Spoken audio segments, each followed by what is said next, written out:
तो hello guys, welcome to my blog.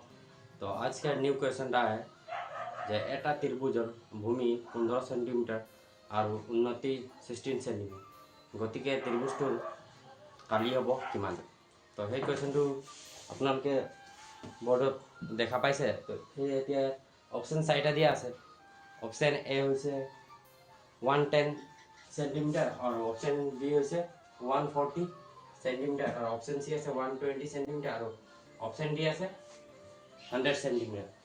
তো তাক আমি কেনে করম ভিডিওটো চাই যাও। তো আমি জানো যে ত্রিভুজের কালি ইকুয়াল হাফ ইনটু ভূমি ইনটু উন্নতি। তো ইয়ার ভূমি দিয়া আছে, তো প্রথমে লিখিম হাফ।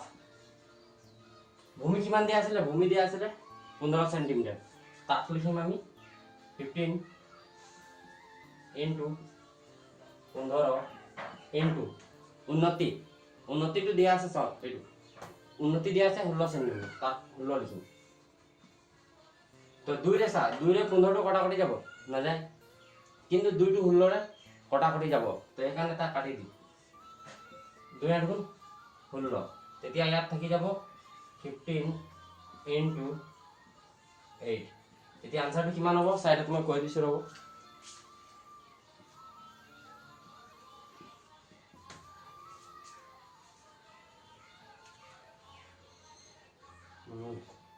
पाँच आठ गुण 40 किमान खुलिल 4 1 8 गुण 8 8 4 120।